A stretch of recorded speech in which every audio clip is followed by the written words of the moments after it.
ஆமாம், அவங்க ரசிகர்கள் மட்டும்தான். ஏன்னா இன்னும் அரசியல் வயப்படலையே. இந்த மாதிரி விஜய் மாதிரி நடிச்சு கட்டி விமர்சிக்கிறாங்கன்னா யாரோ எழுதி கொடுத்து யாரோ டைரக்ஷன் பண்ண திரு ஜூலி அவர்கள் நடிக்கிறாங்க. ஏழை எளிய மக்களுக்காகவும் கிராமத்து மக்களுக்காகவும் விவசாயிகளுக்காக மீனவர்களுக்காக ஆட்டோ ஓட்டுநருக்காக லாரி ஓட்டுநருக்காக மலைவாழ் மக்களுக்காக திட்டங்களை போடுனா விஜய் விமர்சிக்கிறதுக்கு எவ்வளோ மும்முரமா திட்டங்கள் போட்டிருக்காங்க பார்த்தியா. தாவேக்காவனாலே இப்படிதான் அப்படின்னு சொல்லிட்டு ஒரு பின்பத்தை கிரியேட் பண்ணணும் அப்படின்னு சொல்லிட்டு அவங்க ஒரு ட்ராப் வைக்கிறாங்க. நீ ஜூலியை இறக்கி ஒரு விமர்சனத்தை வைக்கிறியா, அப்போ அதை விட 10 மடங்கு விமர்சனத்தை யாரும் நோக்கி வைக்கணும்? துப்பாக்கியோடைய தலைவர் ராஜா, அந்த ராஜா அவரை நோக்கி தான் நம்ம விமர்சனத்தை வைக்கணும். Julie is a drop. அது வந்து திசை மாற்றுவதற்கோ நம்ம மீது பழி போடுவதற்கோ நம்ம மேல ஒரு அஜெண்டா செட் கரெக்ட் பண்றதுக்கோ வச்சிருக்க ஒரு ட்ராப். நாம் தமிழருடைய தமிழ் தேசிய கொள்கை என்ன அப்படின்னு பார்த்தோன்னா தெரிஞ்சு விஜய் அவர்களை விமர்சிப்பது மட்டும்தான். மலைக்கு மாறா நடத்துறாங்க, கடலுக்கு மாறா நடத்துறாங்க, நிலத்துக்கு மாறா நடத்துறாங்க, மரத்துக்கு மாறா நடத்துறாங்க. எதற்கு இதெல்லாம் நடத்துறாங்க? இதெல்லாம் அழிந்து கொண்டு இருக்கு, இதெல்லாம் காப்பாற்றுறதுக்கு நடத்துறாங்க. நாம் தமிழ் கட்சி அங்கே அழிஞ்சு அதை எப்போ காப்பாற்ற போறாங்கன்னு தெரியல. இயற்கை வளங்கள் அழியுது, இதெல்லாம் காப்பாற்றுறதுக்காக நான் மாநாடு நடத்துறப்பா அப்படின்றாங்க. அப்போ இதெல்லாம் அழிக்கின்ற தீய சக்தியை நோக்கி மாநாட்டில் பேசுறதை விட்டு ஏதோ விஜய் மணல் கடத்தல் பண்ற மாதிரி மண் மாநாட்டில் வந்து விஜய் விமர்சிக்கிறது, ஏதோ மலைகள் எல்லாம் விஜய் வந்து சுருட்டிட்டு போற மாதிரி மலைகள் மாநாட்டில் விஜய் விமர்சிக்கிறது, அவர் வந்து மரங்கள் எல்லாம் எடுத்துட்டு போயிட்டு விற்கிற மாதிரி மரங்கள் மாநாட்டிலையும் விஜய் அவர்களை விமர்சிக்கிறது. தமிழ்நாட்டை தமிழன் ஆள வேணுன்றாரு அப்படின்னு பார்த்தா இவர் கொள்கைப்படி இவரை விஜயை விமர்சிக்கவே கூடாது. ஆனால் திராவிட தலைவர்களை விட ஒரு தமிழனை இவர் கொள்கையை வச்சுட்டு நாம் தமிழர்ன்ற கட்சியை வச்சுட்டு இவர் கடுமையாக விமர்சிக்கிறார். இதிலே தெரியுது இவர் கொள்கைவாதி இல்லை, இந்த கட்சி கொள்கை கட்சி இல்லைன்ட்டு. தமிழ் தேசியம்ன்றது நல்ல கொள்கை தான், இவங்க வந்து நல்ல தமிழ் தேசிய தலைவர்கள் கிடையாது. திராவிட கட்சிகளை காப்பாற்றுவதற்காக தான் தமிழ் தேசிய கட்சியான நாம் தமிழர் கட்சி விஜயை எதிர்க்கிறது. தெல்ல தெளிவாக இந்த அரசியலை புரிஞ்சுக்கணும் மக்கள்.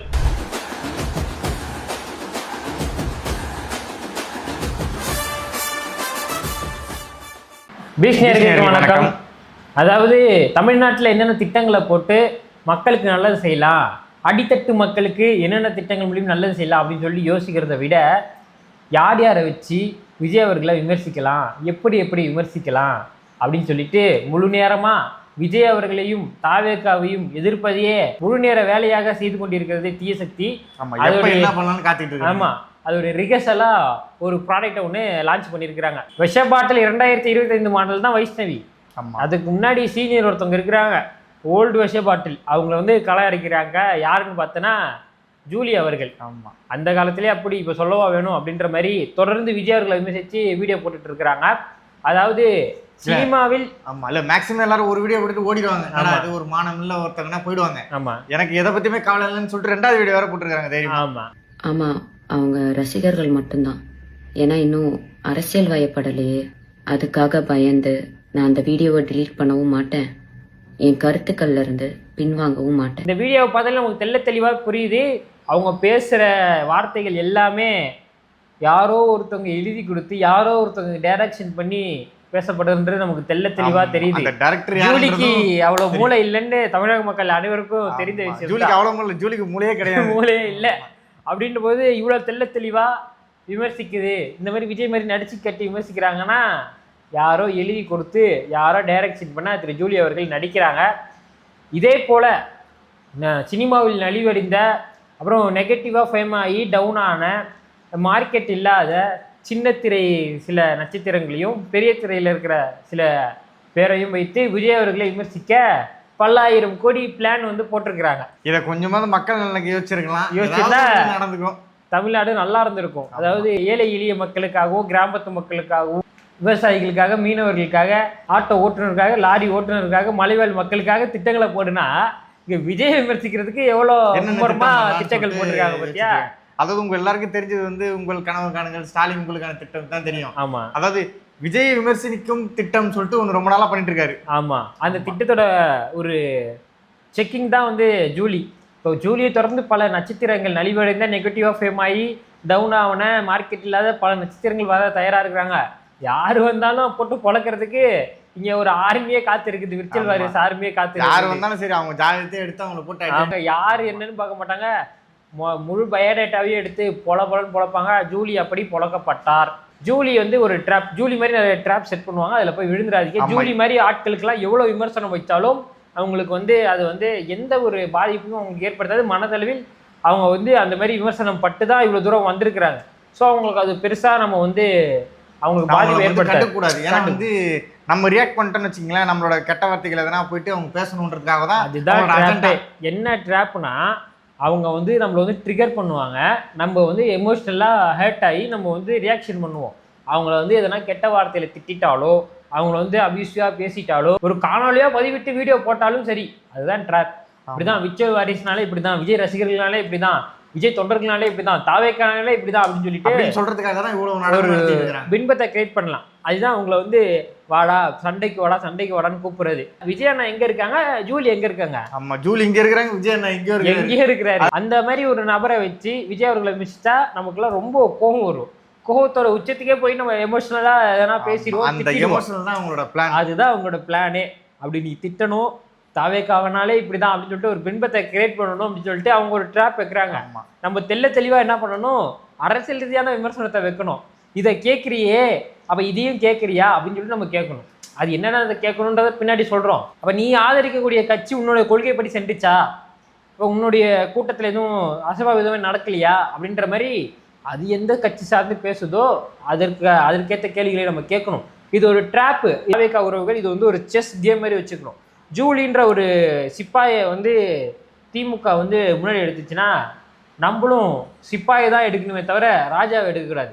ஸோ விஜய் அவர்களை ஜூலி வந்து விமர்சிச்சுன்னா நம்ம வந்து திருப்பி நம்ம யாரை விமர்சிக்கணும்னா ஜூலி அவர்களை கிடையாது, அதை மூவ் பண்ண ராஜாவை நோக்கி தான் நம்ம விமர்சனத்தை வைக்கணும். தெளிவாக புரியும்னு நினைக்கிற தாவேக்கா உறவுகளுக்கு நீ ஜூலியை இறக்கி ஒரு விமர்சனத்தை வைக்கிறியா, அப்போ அதை விட 10 மடங்கு விமர்சனத்தை யாரை நோக்கி வைக்கணும்? சிப்பாயோடைய தலைவர் ராஜா, அந்த ராஜா அவரை நோக்கி தான் நம்ம விமர்சனத்தை வைக்கணும். அந்த புரிதல் இருக்கணும். இப்போ ஜூலி விமர்சித்து எந்த பிரயோஜனமும் இல்லை, காரி மூஞ்சில் துப்பினாலும் தொடச்சி விட்டு திருப்பி வீடியோ போகிற ஆள் தான் ஜூலி. அப்போ அதை போய் விமர்சிச்சோ திட்டியோ என்ன பிரயோஜனம்? ஒன்றும் பிரயோஜனம் கிடையாது. அப்போ யாரை நம்ம விமர்சிக்கணுமோ அவங்கள விமர்சித்தா அவங்க இன்னும் ட்ரிகர் ஆவாங்க. அவங்க வந்து அவங்களுடைய அடுத்த மூவ் வந்து தவறாக இருக்கும். ஸோ அவங்க வந்து நீங்கள் எமோஷ்னலாக ஒரு சிப்பாயை வச்சு எங்கள் ராஜாவே அடிக்க வரியான்னு சொல்லிட்டு நீங்கள் என்ன பண்ணுவீங்க, அடுத்து வந்து நீங்கள் ராணியை கூட்டிகிட்டு போனாலோ, அடுத்து நீங்கள் வந்து மந்திரியை கூட்டிட்டு போனாலும், யானையை கூட்டிகிட்டு போனாலும் நமக்கு தான் லாஸு. அதனால செஸ் கேமை பொறுத்தவரையும் சிப்பாயை தானே நீ இறக்குற அப்படின்னு சொல்லிட்டு இன்னொரு சிப்பாயை வச்சு நம்மளும் சிப்பாயை வச்சு ராஜாவை அடிக்க பார்க்குறோம். அதுதான் வந்து ஒரு புத்திசாலித்தனம். ஜூலியோட விமர்சனம் வந்துச்சுன்னா, ஜூலி இப்படி விமர்சனம் பண்ணால் விஜய் மாதிரி நடிச்சு காட்டினா நம்மளும் நமக்கும் நடிக்க தெரியும், நம்மளும் நடிச்சு காட்டுவோம். யாரை மாதிரி? அவர் மாதிரி நடிச்சு காட்டணும். அப்படி புரியுதுங்களா? பல கேள்விகளை நாமும் ஆளும் கட்சியாக இருக்கக்கூடிய அவரை நோக்கி நடித்து காட்டு பல கேள்விகள் கேட்க வேண்டியது இருக்குது. அதை கேட்கணும். அந்த ட்ராப்பில் போய் விழுந்துடாத, அதுக்கு ரீப்ளே பண்ணாமல் அதுக்கு வந்து பதில் சொல்லாத.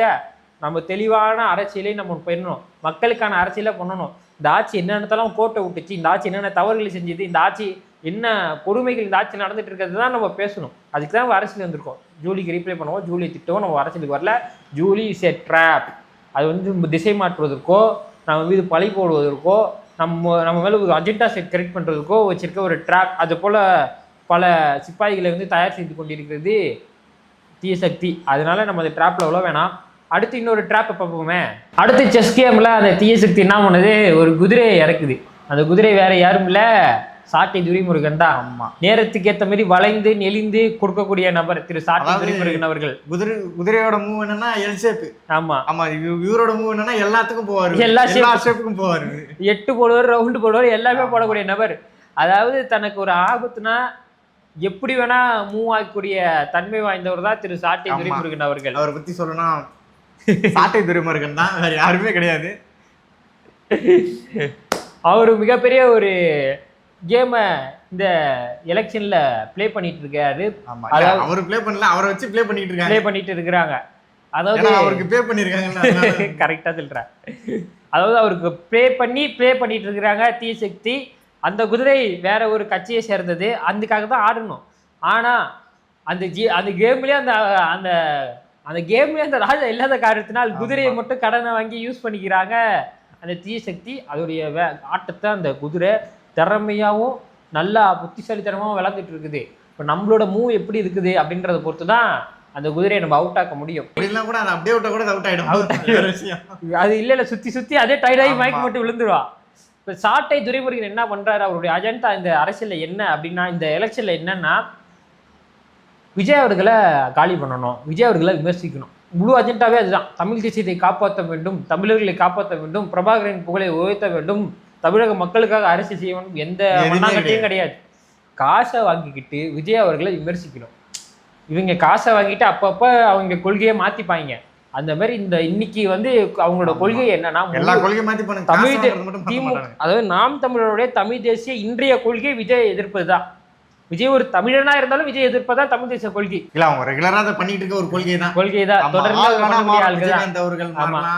ரஜினிகாந்த் பேர் கமல் மாறலாம், எல்லாரும் மாறலாம். அவருடைய வேலையே அதுதான். கொள்கை என்ன, கோட்பாடு என்ன, விஜய்க்கு வந்து தகுதி இல்லை, அவர் ஒரு நடிகர், ஒரு ரசிகர் கூட்டம் சொல்லிட்டு தொடர்ந்து விமர்சனம் வைப்பதுக்கான காரணம் என்னன்னா காசு தான், வேற ஒண்ணுமே கிடையாது. பணத்திற்காக மட்டுமே அரசியல் செய்யக்கூடிய ஒரு நபர் தான் திரு சாட்டை துரைமுருகனும் அவங்க அண்ணன் சீமானும். சரி, 2 பேருமே காசுக்காக தான் அரசியல் பண்றாங்க. அவங்க அண்ணன் கூட பரவாயில்ல அப்படின்னு சொல்ல முடியாது. 2 பேரும் ஒரே மாதிரி தான். கிட்டத்தட்ட 15 வருஷமா ஒரு கவுன்சிலர் சீட்டு கூட ஜெயிக்காம ஒரு கட்சி இருக்குன்னா அது நாம் தமிழர் கட்சி மட்டும்தான். அவங்களுடைய இலக்கே வந்து மந்திரி ஆகணும், அமைச்சர் ஆகணும், எம்எல்ஏ ஆகணுன்றதுலாம் கிடையாது. அரசியல் செய்யணும், லாபி பண்ணணும். தமிழக அரசியலில் சீமானோட லாபி இருக்கணும், அவருடைய மூக்கு தகுந்த மாதிரி தான் அரசியலை மாற்றி அமைக்கணும் அப்படின்ற மாதிரி தான் அவருடைய எண்ணமும் திட்டங்களும் இருந்திருக்குது.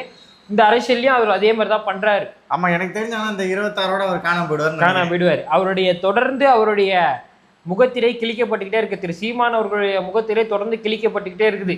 பெரியாரை தன்னுடைய கொள்கை தலைவன் சொன்னாரு, பெரியாருடைய கொள்கை பேரன்னு தன்னை அறிமுகப்படுத்தி கொண்ட சீமான் தொடர்ந்து சில ஆண்டுகளாக பெரியாரியா போட்டு அடிச்சுக்கிட்டு இருக்கிறாரு. பிரபாகரனுக்கும் திரு சீமான் அவர்களுக்கு எந்த சம்பந்தமும் இல்லானாலும் பிரபாகரன் தன்னிடம் பல விஷயங்களை சொல்லி தமிழகத்தை நீங்க தான் காப்பாற்ற வேண்டும், தமிழ் தேசியத்தை நீங்க தான் உயர்த்த வேண்டும் சொன்ன மாதிரி பல உருட்டுகளை உருட்டி பிரபாகரன் புகழிலையும் தமிழர்களுடைய பண்பாடு இருக்கு, நாகரிகம், அந்த தமிழர்களுடைய புகழிலையும் கட்சியை நடத்தி கொண்டிருக்க நபர் தான் திரு சீமான் அவர்கள். ஏன்னா பிரபாகரன் அவர்கிட்ட இருக்க சிறப்பு அம்சமும் இவர்கிட்ட சுத்தமா கிடையாது. இவர் எதனா தனியா எதனா பண்ணிருக்காருன்னு கேட்டா அதுவும் கிடையாது. இவருக்கு ஏதாவது புகழ் இருக்கா? இவருடைய வரலாறு எப்படிப்பட்டது? நம்ம பின்பற்றக்கூடிய வரலாறுனா ஒரு தகராறு தான். மாத்தி மாத்தி இவருடைய பேச்சை நம்ம கேட்டுக்கிட்டே தான் இருக்கோம். ஒரு டைமும் ஒரு பேச்சை மாத்திக்கிட்டு இருந்தவர் விஜய் அரசியலுக்கு வந்தா எந்த கொள்கை இருந்தாலும் நான் இது ஆதரிப்பேன் அப்படின்னு சொன்னவரு கொஞ்ச நாட்கள்லயே விஜய் கடுமையா எதிர்க்க ஆரம்பிச்சார். ஏன்னா அவர் ஊழல் எதிர்க்க ஆரம்பிச்சிட்டாரு. இது நம்ம பழக்கப்படுத்தவில்லை, அது எப்படி எதிர்க்கு விஜய் எதிர்க்க ஆரம்பிச்சிட்டாரு. கொஞ்ச நாள் போயிட்டு தன்னுடைய முழு தமிழ் தேசிய கொள்கையா விஜய் எதிர்ப்பது தான் அப்படின்னு சொல்லிட்டு எதிர்க்க ஆரம்பிச்சிட்டாரு. இப்ப நம்மளை நோக்கி கேட்குறாங்க தாவேக்காவோட கொள்கை என்ன, கோட்பாடு என்னன்ட்டு. இப்ப நம்ம நாம் தமிழரை நோக்கி கேட்போமே, உங்களுடைய கொள்கை என்ன, கோட்பாடு என்ன அப்படின்னு கேட்டா எங்களுடைய கொள்கை தமிழ் தேசிய கொள்கை கோட்பாடு அப்படின்னா தமிழ் தேசிய கொள்கை நிறைய கட்சிகள் வச்சிருக்காங்க. சீமான் தான் தமிழ் தேசிய கொள்கையை வந்து அறிமுகப்படுத்தவில்லை, உருவாக்கவில்லை. ஆமா, நிறைய பேர் தமிழ் தேசிய கொள்கையை வச்சிருந்துருக்காங்க, வச்சியும் இருக்கிறாங்க. நாம் தமிழருடைய தமிழ் தேசிய கொள்கை என்ன அப்படின்னு பார்த்தா தெரிஞ்சு விஜய் அவர்களை விமர்சிப்பது மட்டும்தான். ஆமா, மலைக்கு மாடா நடத்துறாங்க, கடலுக்கு மாடா நடத்துறாங்க, நிலத்துக்கு மாடா நடத்துறாங்க, மரத்துக்கு மாடா நடத்துறாங்க. எதற்கு இதெல்லாம் நடத்துறாங்க? இதெல்லாம் அழிந்து கொண்டு இருக்கு, இதெல்லாம் காப்பாத்துறதுக்கு நடத்துறாங்க. நாம் தமிழ் கட்சி அங்க அதை எப்ப காப்பாற்ற போறாங்கன்னு தெரியல. அது ஒரு பக்கம் இருக்கட்டும், அது அவருடைய பிரச்சனை, அதை காப்பாற்றிட்டோம். இதெல்லாம் மக்கள் பிரச்சனை, இதெல்லாம் தமிழகத்துடைய பிரச்சனை, இயற்கை வளங்கள் அழியுது, இதெல்லாம் காப்பாற்றுறதுக்காக நான் மாநாடு நடத்துறப்பா அப்படின்றாங்க. அப்போ இதெல்லாம் அழிக்கின்ற தீய சக்தியை நோக்கி மாநாட்டில் பேசுறதை விட்டு ஏதோ விஜய் மணல் கடத்தல் பண்ற மாதிரி மண் மாநாட்டில் வந்து விஜய் விமர்சிக்கிறது, ஏதோ மலைகளெல்லாம் விஜய் வந்து சுருட்டிட்டு போற மாதிரி மலைகள் மாநாட்டில் விஜய் விமர்சிக்கிறது, அவர் வந்து மரங்கள் எல்லாம் எடுத்துட்டு போயிட்டு விற்கிற மாதிரி மரங்கள் மாநாட்டிலையும் விஜய் அவர்களை விமர்சிக்கிறது. விஜய்க்கும் அதற்கும் சம்பந்தமே கிடையாது, அதெல்லாம் கொள்ளையடிக்கிறது திமுக, அதை நோக்கி தான் விமர்சனங்கள் இருக்கணும். ஆனா இவர் ரசிகர் கூட்டத்துக்கும் லட்சிய கூட்டத்திற்கும் போர், தாவேகாவுக்கும் நாம் தமிழருக்கும் போர்ன்ட்டு இவர் சண்டை எங்க வச்சிருக்கிறாரு? உங்களுக்கு புரியுதா இவருடைய கொள்கை என்னன்ட்டு? தமிழ்நாட்டை தமிழன் ஆள வேணுன்றாரு. அப்படின்னு பார்த்தா இவர் கொள்கைப்படி இவரை விஜயை விமர்சிக்கவே கூடாது. ஆனா திராவிட தலைவர்களை விட ஒரு தமிழனை இவர் கொள்கையை வச்சுட்டு நாம் தமிழர்ன்ற கட்சியை வச்சுட்டு இவர் கடுமையாக விமர்சிக்கிறார். இதுலேயே தெரியுது இவர் கொள்கைவாதி இல்லை, இந்த கட்சி கொள்கை கட்சி இல்லைன்ட்டு. தொடர்ந்து இவரோட கொள்கை என்ன அப்படின்னு சொல்லிட்டு இவருடைய ஓன் வெப்சைட்டு, அதாவது நாம் தமிழர் வெப்சைட்லேயே போயிட்டு இவருடைய கொள்கை என்னன்னு படிச்சு பார்த்தோம்னா, அதாவது கொள்கைக்கும் இவருக்கும் எந்த சம்பந்தமும் கிடையாது. அந்த 26 கொள்கைக்கு இவருக்கும் எந்த ஒரு சம்பந்தமும் கிடையாது. சில கொள்கை எடுத்துக்காட்டுக்கு சொல்றோம் பாருங்க, தமிழை கற்போம் தமிழில் கற்போம்ன்றது இவருடைய கொள்கை. ஆனா இவருடைய பையனை அமெரிக்கன் ஸ்கூல்ல படிக்க வைக்கிறார். இது எந்த வகையில என்ன ஆகும்? பெண்களை வந்து மதிக்க வேண்டியது அவருடைய கடமை கிடையாது, உரிமைன்னு சொல்லிட்டு பெண்களுக்கு பாதுகாப்பு கொடுக்குற மாதிரி ஒரு கொள்கையை வச்சிருக்கிறாரு. ஆனா இவரே காளியம்மால பிசிறு மசுறு. இவர் கட்சியை சார்ந்த ஒரு நபரையே நாம் தமிழர் வளர்வதற்கு உறுதுணையாக இருந்த ஒரு நபரையே பிசிறு மசுறு பேசிக்கிறாங்க. வெளியில போய் இன்னி வரைக்கும் அவங்க ஒரு வார்த்தை கூட பேசல. நாங்க பிசுரும்பா அப்புறம் உசுரும்பா, அது உனக்கு என்ன மசுருக்கு அந்த பிரச்சனை? போன இவருடைய ஆடியோ ரிலீஸ் ஆனப்போ ஒரே ஃபிகருங்களா இருக்காங்க, அதுதான் பொறாமையா இருக்குது அப்படின்னு பேசுறது. நல்ல ஃபிகரா இருக்கு, அது வெள்ளக்கார ஃபிகர்களா வச்சிருக்காங்க. அதே மாதிரி விஜயலட்சுமி அவர்கள் இவர் வந்து எனக்கு வந்து கட்டாய கருக்கலை பண்ணியிருக்கான்னு வழக்கு கொடுத்துருக்காங்க. அப்படி தொடர்ந்து பெண்களை இழிவுபடுத்தக்கூடிய நபர் எப்படி பெண்களுக்கு சம உரிமையும் சம பங்கும் கொடுப்பாரு? மரியாதையே கொடுக்க மாட்டேங்கிறாரு. எப்படி கொடுப்பாரு? அனைத்து மதத்தையும் மதிக்க வேண்டியது இவருடைய கொள்கையா இருக்குது. ஆனா இஸ்லாமிய கிறிஸ்தவருக்கும் சாத்தான் பிள்ளைன்னு சொல்றாரு. இது கிருஷ்ணர் வந்து யூடிசியில கைது செய்யணும்னு சொல்றாரு. இவர் கொள்கைப்படி இவர் செயல்பட்டாரா? இல்ல. நான் கொள்கை இல்லாத கட்சி தாவேக்கா அப்படின்னு சொன்னா நம்ம கொள்கையை போய் நம்ம சொல்ல முடியாது. நம்ம கொள்கையை போய் நீங்க சொன்னா அவனுக்கு புரியாது. இது என்னுடைய கொள்கை வந்து மதசார்பற்ற சமூக நீதி தான் என்னுடைய கொள்கை அப்படின்னு சொன்னா அவன் ஏத்துக்க மாட்டான். டேய் உன்னுடைய கொள்கை என்ன அப்படின்னு கேட்டா உன்னுடைய கொள்கை என்ன நீ சொல்றா அப்படின்னு சொல்லிட்டு அவன்கிட்ட வந்து கேட்டு அந்த கொள்கைப்படி அவன் நடக்கிறான்னு பாருங்க. தயவு செய்து பாருங்க. இதுக்கு மேல கேள்விக்கு பதில் சொல்லாதீங்க. இதுக்கு மேல கேள்வி கேளுங்க. நீங்க கேளுங்க, தமிழ் தேசிய கொள்கையை வச்சுக்கிட்டு ஒரு தமிழனா நீ எதுக்கு திராவிடர் விட அதிகமா நீ எதிர்க்கிற அப்படின்னு நீங்க கேள்வி கேளுங்க. தமிழை கற்போம் தமிழில் கற்போம்னு கொள்கையை வச்சுட்டு நீ எதுக்கு ஆங்கில வழி கல்வியை வந்து உன் பிள்ளைக்கு கொடுக்குறேன்னு கேளுங்க. சாதியற்ற சமூக நீதியை உருவாக்குவோம் அப்படின்னு சொல்லிட்டு பேசிட்டு எல்லா இடத்துலையும் சாதியை பார்த்து எதுக்கு ஆற்ற நிப்பாட்டுறீங்கன்றத பேசுங்க. நடிகர்கள் ஒரு கூத்தாடி வந்து அரசியல் ஈடுபடக்கூடாதுன்னு சொல்லிட்டு தஞ்சாவூர்ல ஒரு நடிகரை நிப்பாட்டிருக்கிறாங்க. என்ன இது கதை எனக்கு புரியலையே. களவாணி படத்துல வில்லனா வரக்கூடிய ஒரு நடிகரை வந்து ஒரு வேட்பாளரா நிப்பாட்டி எல்ஜிபிடிக்கு எதிரானவங்க நாங்க அப்படின்னு சொல்லிட்டு ஒரு திருநங்கைய வேட்பாளரா நிப்பாட்டி இருக்கிறாங்க. இது நல்ல விஷயம் தான். இருந்தாலும் அவர் சொல்லிட்டு அதே பிரேக் பண்றாரு அவரே. தமிழ் தேசியம்ன்றது நல்ல கொள்கை தான். இவங்க வந்து நல்ல தமிழ் தேசிய தலைவர்கள் கிடையாது. சீமான் அவர்களும் கிடையாது, சாட்டை அவர்களும் கிடையாது. தமிழ் தேசியம் சொல்றதுக்கு தகுதியே இல்லாத தலைவர்கள். இவர்களை நம்பி எப்படி அவ்வளவு பெரிய 2 லட்சம் பேர் கூடியிருக்காங்கன்னு தெரியல. நாளுக்கு 1 லட்சம் 2 லட்சம் 3 லட்சம் 4 நாள் ஏத்திட்டே போறாங்க கூட்டத்தை. 50,000 பேர் தான். அவங்க அம்மா அப்பா மனைவி இவங்களோட சேர்த்து 2 லட்சம் பேர். அவ்வளவுதான். அந்த கூட்டத்தை கூட்டிட்டு தமிழ்நாட்டையே நாங்க ஆள போறன்ற மாதிரி பில்டப் பண்ணிட்டு வச்சுட்டு அதை தாண்டி 20,000 சேர் போட்டாங்கன்னா அதுவும் ஃபுல் ஆயிடுச்சான். அதுக்கப்புறம் பேசிட்டே இருக்கும் 5 லட்சம் வேற சொல்றாரு. திடீர்னு 5 லட்சம் சொல்றாரு, 3 லட்சம்ன்றாரு, 4 லட்சம்ன்றாரு. 2 லட்சம் நாற்காலிகள் போடப்பட்டது, 2 லட்சமும் ஃபுல்லாச்சு. அவ்வளவுதான், சிம்பிள். கொடுத்த காசுக்கெல்லாம் கட்டாம உட்காந்துட்டாங்க. காசு கொடுத்து கூப்பிட்டீங்களோ காசு கொடுக்காம கூப்பிட்டீங்களோ 2 லட்சம் நாற்காலிகள் போட்டு 2 லட்சமும் நாற்காலிகளும் ஃபுல்லாச்சு. அவ்வளவுதான். வேற எதுவுமே கூட்டம் வரல. அவ்வளவுதான். அது உண்மையா பேசி கூட்டமும் கரெக்டான முறையில வரல. அந்த கூட்டத்துக்கான ஓட்டம் கண்டிப்பா வராது. அது மட்டும் கரெக்டா பேசிட்டு போனீங்கன்னா கொஞ்சம் நல்லா இருக்கும். எதுக்கு வந்து இந்த ஓவர் பில்டப் எனக்கு புரியல. எங்க மாநாடு மாதிரி எந்த மாநாடு நடக்கல அப்படின்னு அவன் வேண்டாவப்ப வந்து உட்காந்துட்டு போறான். குடும்பத்துல வந்து சண்டை போட்டு மனைவி சண்டை போட்டு அப்பா சண்டை போட்டு கூட்டிட்டு வந்தா உட்காந்து போறான். கொஞ்சம் கூட வைக்க சொல்றாங்க. இந்த திமுக கூட்டத்துல எல்லாம் வந்து அவங்க வந்து மிக்சர் பாக்கெட் கொடுத்தாங்க, முறுக்கு பாக்கெட் கொடுத்தாங்க, ஜூஸ் எல்லாமே கொடுத்தாங்க. நாங்க எங்க மாநாட்டுல நாங்க எதுவுமே கொடுக்கலன்றது பெருமையா பேசிட்டு இருக்கிறாங்க. அவங்கதான் இவங்களுக்கு கொடுத்துருக்காங்களா? ஆமா, அவங்க கிட்டே காசு வாங்கி அவங்களே கூட்டுறாங்க. ஆமா, சரியான திரள் இது நாயகன் தான் நம்ம சீமான். திராவிட கட்சிகளை காப்பாற்றுவதற்காக தான் தமிழ் தேசிய கட்சியான நாம் தமிழர் கட்சி விஜய் எதிர்க்கிறது. தெல்ல தெளிவா இந்த அரசியலை புரிஞ்சுக்கணும் மக்கள். எதற்காக சாட்டை துரைமுருகன் கட்சியில நிக்கலன்னா காசுக்காக தான் எல்லாமே இவர் பண்ணிட்டு இருக்கிறாரு. காசுக்காக தான் இந்த எலெக்ஷன்லயே அவர் நிக்கல. என்ன காசுக்காக, எதுல இருந்து காசு வந்துட போகுதுன்னு கேட்டீங்கன்னா, ஊருக்கு போய் பிரச்சாரம் பண்ணுவாரு. ஒரு பாயிண்ட்ல அந்த மாவட்ட செயலாளரோ அந்த பொறுப்பாளரோ என்ன பண்ணுவாங்க, ஒரு எண்ணொழுப்புல ஒரு 50,000 1 லட்ச ரூபா அந்த வசதி அவங்களுடைய வசதிக்கு ஏற்ற மாதிரி, வேட்பாளர் வசதிக்கு ஏற்ற மாதிரி அந்த எண்ணொழுப்புல காசை சுருட்டி கையில வைப்பாங்க. தமிழ்நாடு முழுக்க நான் 50 நாள் பிரச்சாரத்துக்கு போகலாம். ஒரு நாளைக்கு 5 பாயிண்ட் அட்டன் பண்ணா அன்னியோட கலெக்ஷனே 2 லட்ச ரூபா 2 லட்ச ரூபா வரும். 2 லட்ச ரூபா வரும். அதே மாதிரி 50 நாளும் பார்த்தா அந்த 50 நாளும் தன்னுடைய யூடியூப் சேனல்ல நாம் தமிழர் அதிகமாக பார்க்கக்கூடிய சாட்டை யூடியூப் சேனல்ல இந்த வேட்பாளர்களுக்கு விளம்பரத்தை போடுவாங்க. சும்மாலாம் போட மாட்டாங்க, காசு கொடுத்தா தான் போடுவாங்க.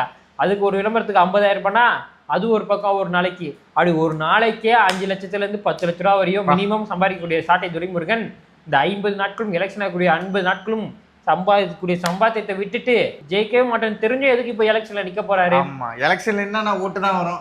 ஆனா இங்க இந்த நோட்டு நிறைய வரும். அதுதான் நிக்கல. இப்ப விஜய் விமர்சிக்கிறதுக்கான காரணமும் என்ன தெரியுமா? நோட்டு தான். அவ்வளவுதான். ஓட்டு அவங்களுக்கு இருக்க ஓட்டு போயிடுச்சு, இவங்களுக்கான நோட்டு வந்துடுச்சு. அதுதான் விஜய் விமர்சிக்கிற காரணம். தெளிவா அரசியலை புரிஞ்சுக்கிட்டு எமோஷனலா எதுவுமே செயல்படாம நம்ம புரிஞ்சு தெரிஞ்சு செயலாற்ற வேண்டும். பொறுமையா பார்த்து எல்லாரும் ஒரு அடி அடி. ஆமா, நீ வந்து சாட்டை துரைமுருகனை வச்சு விஜய் விமர்சிச்சுன்னா நீ வந்து நாம் தமிழர் கட்சியும் நாம் தமிழர் கொள்கையும் விமர்சி. இவன் கொள்கையை ஃபாலோ பண்ணலன்னு சொல்லு.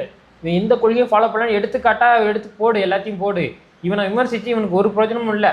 வெக்கமான சூடு சொரணம் தான் இவனுங்களை பேசலாம். இவங்களுக்கு அந்த எதுவுமே கிடையாது. ஆட்களை தான் இவங்க இறக்கி விடுவாங்க. வெறும் தமிழ் பற்ற வச்சு வியாபாரம் பண்ணிட்டு இருக்காங்க. ஆமா, அவ்வளவுதான். தெளிவான அரசியலே தெளிவா பண்ணுவோம்னு சொல்லிக்கிட்டு இந்த வீடியோ இதோட முடிச்சுக்கிறோம். ஒரு வீடியோ நம்ம சேனலுக்கு ரிப்போர்ட் ஆனதுனால தொடர்ந்து நமக்கு வியூஸ் கம்மியாக ஆகிட்டு இருக்குது. அதனால உங்களுடைய கமெண்ட் எங்களுடைய வீடியோவை ஹைப் ஆக்கி விடும். அதனால எந்த ஒரு கமெண்ட் ஆனாலும் சரி, தயவு செய்து கமெண்டை வந்து பதிவிடுங்க. தமிழக வெற்றி கழகத்தை ஆதரிக்கக்கூடிய எங்களுக்கு கொடுக்கக்கூடிய ஒரு ஊக்கம் அப்படின்னு சொல்லிட்டு இந்த வீடியோ இதோட முடிச்சுக்கிறோம். நன்றி, வணக்கம்.